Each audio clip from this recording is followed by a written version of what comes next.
प्यारे भक्तों, आज शनिवार का दिन शनिदेव जी महाराज का दिन है। यह ऐसा दिन होता है, अगर आप सच्चे मन से शनिदेव जी की पूजा अर्चना और शनिदेव जी के बीज मंत्र का जाप या श्रवण कर लें तो सूर्यास्त होने से पहले ही बड़ी से बड़ी मनोकामना भी पूरी हो जाती है। क्योंकि शनिदेव जी को न्याय देवता कहा गया है। शनिदेव ही कर्म फलदाता है। भक्त इस मानव जीवन में जैसे कर्म करता है, उसे वैसा ही फल शनिदेव जी तुरंत प्रदान करते हैं। प्यारे भक्तों, जिस भक्त के ऊपर शनिदेव जी की नज़र टेढ़ी हो जाती है, वह भक्त जीवन में इतना अधिक परेशान हो जाता है, उसे लगने लगता है इस जीवन से बेहतर तो मृत्यु है। सभी कार्यों में असफलता मिलने लगती है। बिना वजह की भाग दौड़ शुरू हो जाती है। घर का कोई ना कोई सदस्य हमेशा बीमार बना रहता है। घर में प्रतिदिन कलह होने लगती है। धन की इतनी कमी हो जाती है कि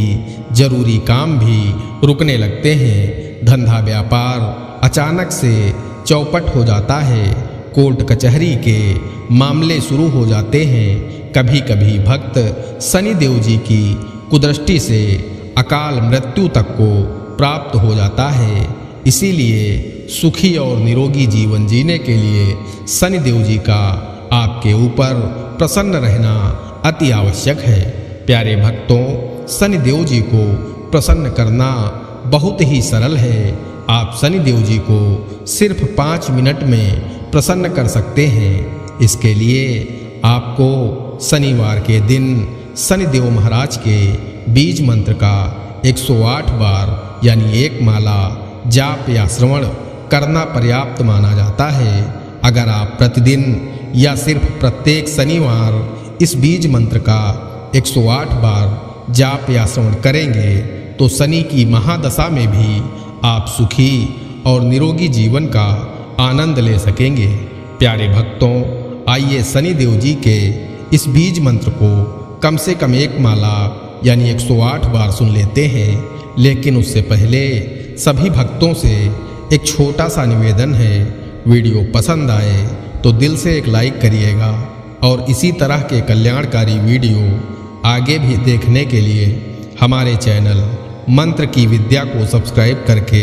कमेंट में जय शनिदेव जी जरूर लिखें। प्यारे भक्तों, शनिदेव जी महाराज का बीज मंत्र इस प्रकार है। ओम नीलांजन समाभासं रविपुत्रं यमाग्रजं छायामार्तंड शंभूतं तं नमामि शनैश्चरम्। ओम नीलांजन समाभासं रविपुत्रं यमाग्रजं छायामार्तंड शंभूतं तं नमामि शनैश्चरम्। ओम नीलांजन समाभासं रविपुत्रं यमाग्रजं छायामार्तंड शंभूतं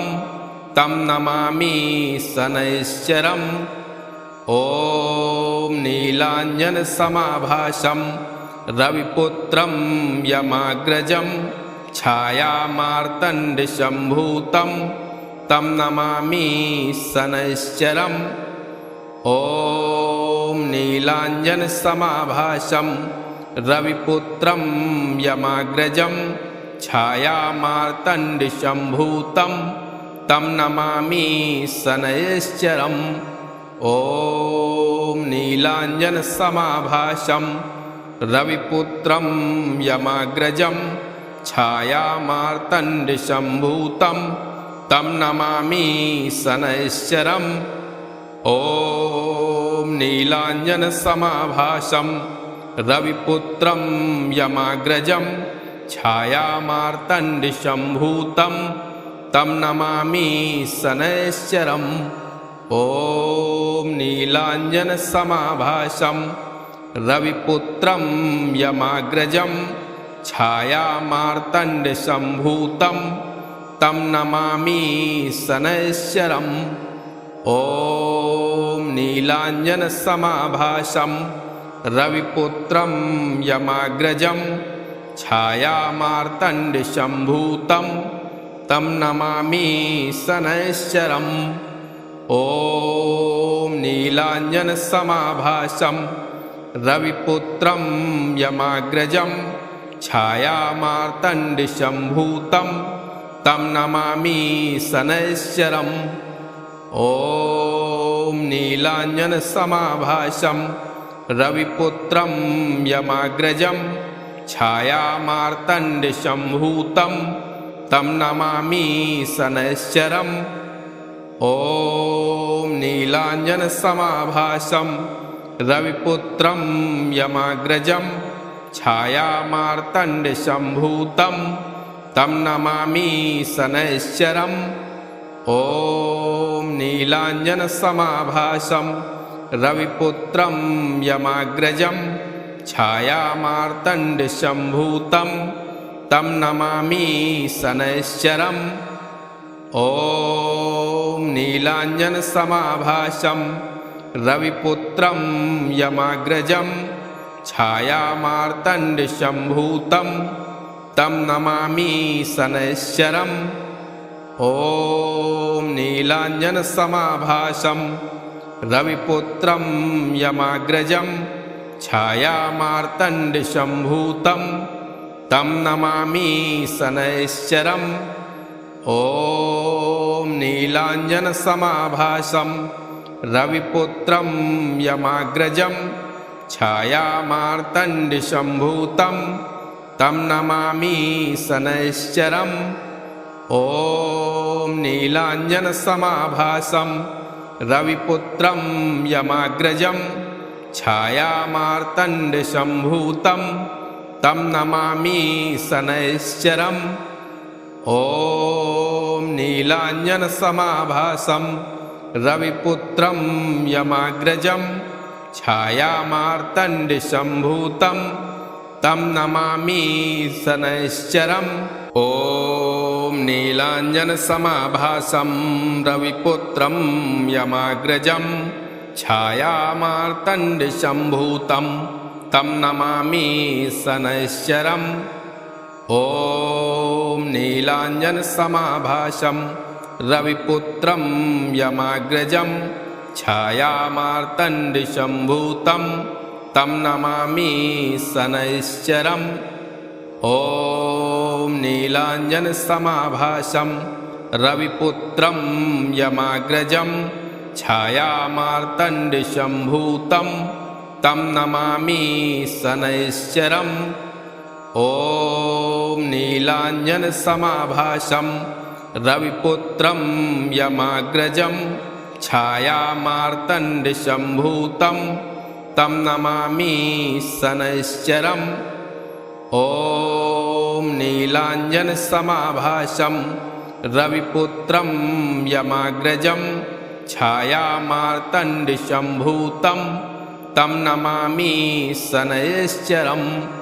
ॐ नीलाञ्जनसमाभासं रविपुत्रं यमाग्रजं छायामार्तण्डशम्भूतं तं नमामि शनैश्चरम् ॐ नीलाञ्जनसमाभासं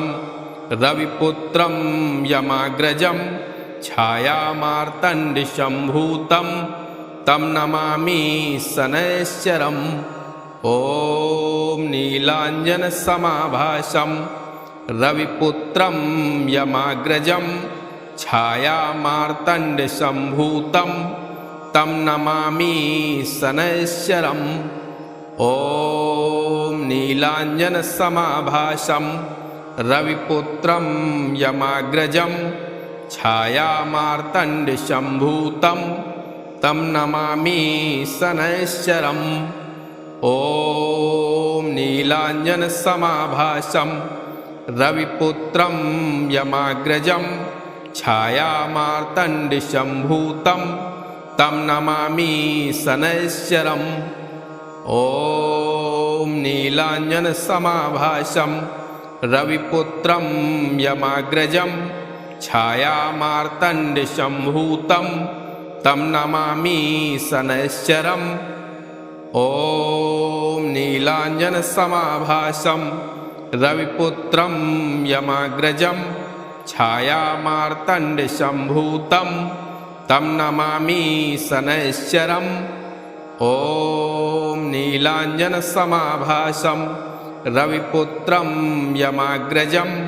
छायामार्तण्डसम्भूतं तं नमामि शनैश्चरम् ॐ नीलाञ्जनसमाभासं रविपुत्रं यमाग्रजं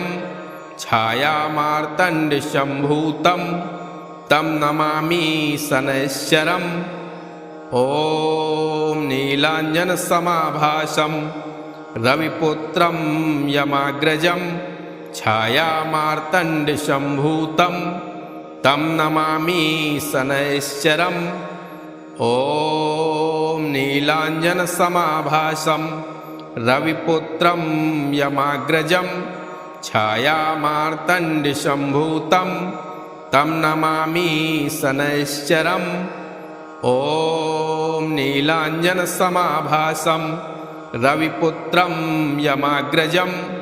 छायामार्तण्डसम्भूतं तं नमामि शनैश्चरम् ॐ नीलाञ्जनसमाभासं रविपुत्रं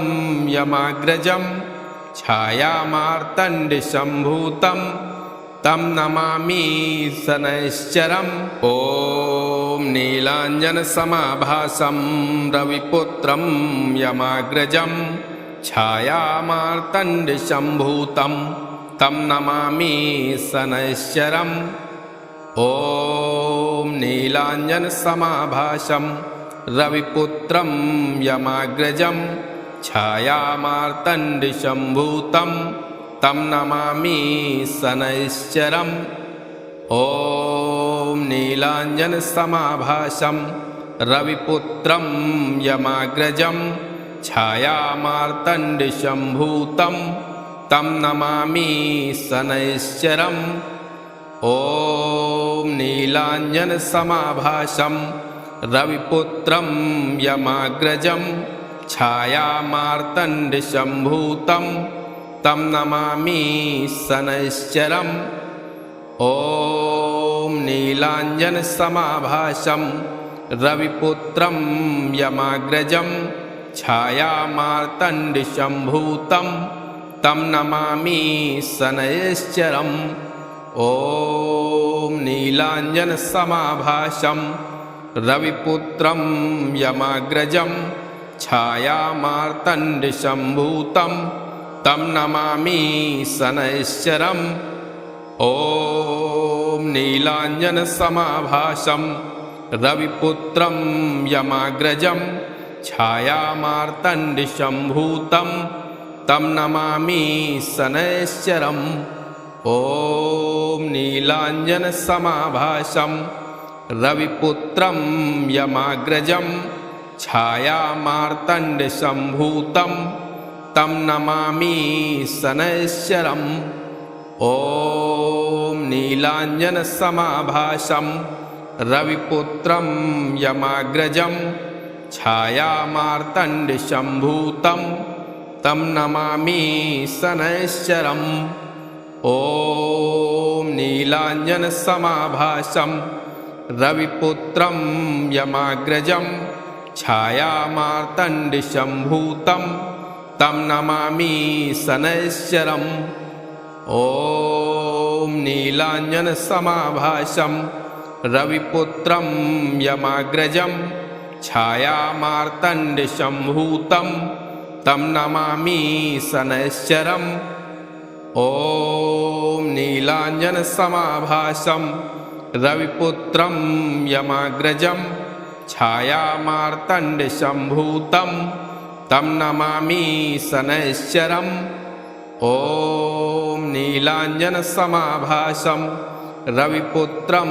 यमाग्रजं छायामार्तण्डसम्भूतं तं नमामि शनैश्चरम् ॐ नीलाञ्जनसमाभासं रविपुत्रं यमाग्रजं छायामार्तण्डसम्भूतं तं नमामि शनैश्चरम् ॐ नीलाञ्जनसमाभासं रविपुत्रं यमाग्रजं छायामार्तण्डशम्भूतं तं नमामि शनैश्चरम् ॐ नीलाञ्जनसमाभासं रविपुत्रं यमाग्रजं छायामार्तण्डशम्भूतं तं नमामि शनैश्चरम् ॐ नीलाञ्जनसमाभासं रविपुत्रं यमाग्रजं छायामार्तण्डशम्भूतं तं नमामि शनैश्चरम् ॐ नीलाञ्जनसमाभासं रविपुत्रं यमाग्रजं छायामार्तण्डशम्भूतं तं नमामि शनैश्चरम् ॐ नीलाञ्जनसमाभासं रविपुत्रं यमाग्रजं छायामार्तण्डशम्भूतं तं नमामि शनैश्चरम् ॐ नीलाञ्जनसमाभासं रविपुत्रं यमाग्रजं छायामार्तण्डशम्भूतं तं नमामि शनैश्चरम् ॐ नीलाञ्जनसमाभासं रविपुत्रं यमाग्रजं छायामार्तण्डशम्भूतं तं नमामि शनैश्चरम् ॐ नीलाञ्जनसमाभासं रविपुत्रं यमाग्रजं छायामार्तण्डशम्भूतं तं नमामि शनैश्चरम् ॐ नीलाञ्जनसमाभासं रविपुत्रं यमाग्रजं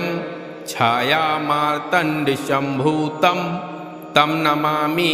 शनैश्चरम् ॐ नीलाञ्जनसमाभासं रविपुत्रं यमाग्रजं छायामार्तण्डशम्भूतं तं नमामि शनैश्चरम् ॐ नीलाञ्जनसमाभासं रविपुत्रं यमाग्रजं छायामार्तण्डशम्भूतं तं नमामि शनैश्चरम् ॐ नीलाञ्जनसमाभासं रविपुत्रं यमाग्रजं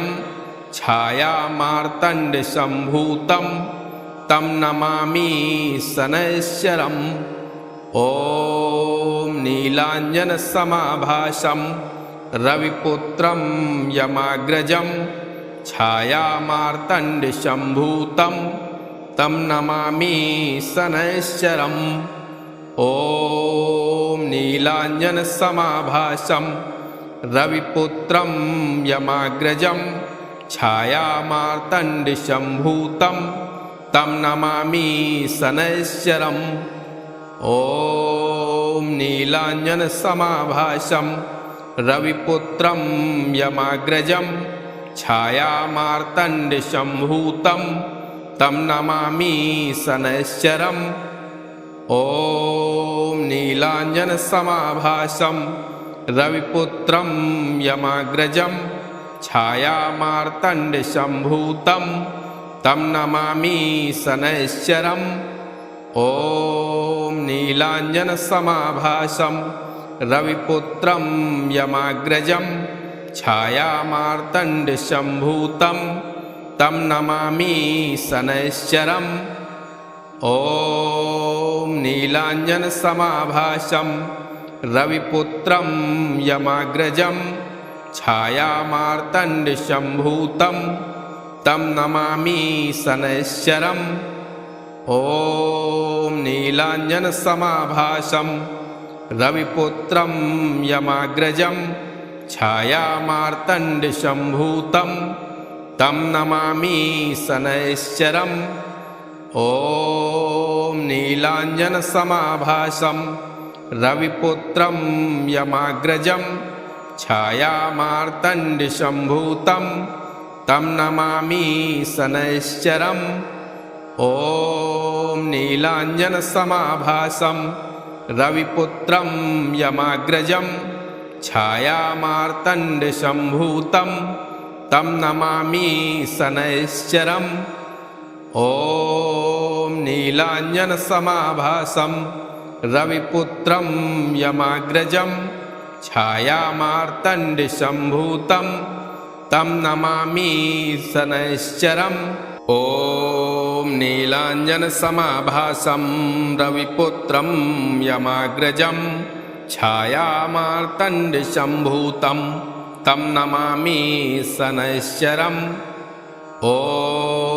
नीलाञ्जनसमाभासं रविपुत्रं यमाग्रजं छायामार्तण्डसम्भूतं तं नमामि शनैश्चरम् ॐ नीलाञ्जनसमाभासं रविपुत्रं यमाग्रजं छायामार्तण्डसम्भूतं तं नमामि शनैश्चरम् ॐ नीलाञ्जनसमाभासं रविपुत्रं यमाग्रजं छायामार्तण्डसम्भूतं तं नमामि शनैश्चरम् ॐ नीलाञ्जनसमाभासं रविपुत्रं यमाग्रजं छायामार्तण्डसम्भूतं तं नमामि शनैश्चरम् ॐ नीलाञ्जनसमाभासं रविपुत्रं यमाग्रजं छायामार्तण्डसम्भूतं तं नमामि शनैश्चरम् ॐ नीलाञ्जनसमाभासं रविपुत्रं यमाग्रजं छायामार्तण्डसम्भूतं तं नमामि शनैश्चरम् ॐ नीलाञ्जनसमाभासं रविपुत्रं यमाग्रजं छायामार्तण्डसम्भूतं तं नमामि शनैश्चरम् ॐ नीलाञ्जनसमाभासं रविपुत्रं यमाग्रजं छायामार्तण्डसम्भूतं तं नमामि शनैश्चरम् ॐ नीलाञ्जनसमाभासं रविपुत्रं यमाग्रजं छायामार्तण्डसम्भूतं तं नमामि शनैश्चरम् ॐ नीलाञ्जनसमाभासं रविपुत्रं यमाग्रजं छायामार्तण्डसम्भूतं तं नमामि शनैश्चरम् ॐ नीलाञ्जनसमाभासं रविपुत्रं यमाग्रजं छायामार्तण्डसम्भूतं तं नमामि शनैश्चरम् ॐ नीलाञ्जनसमाभासं रविपुत्रं यमाग्रजं छायामार्तण्डसम्भूतं तं नमामि शनैश्चरम् ॐ नीलाञ्जनसमाभासं रविपुत्रं यमाग्रजं छायामार्तण्डसम्भूतं तं नमामि शनैश्चरम् ॐ नीलाञ्जनसमाभासं रविपुत्रं यमाग्रजं छायामार्तण्डसम्भूतं तं नमामि शनैश्चरम् ॐ नीलाञ्जनसमाभासं रविपुत्रं यमाग्रजं छायामार्तण्डसम्भूतं तं नमामि शनैश्चरम् ॐ नीलाञ्जनसमाभासं रविपुत्रं यमाग्रजं छायामार्तण्डसम्भूतं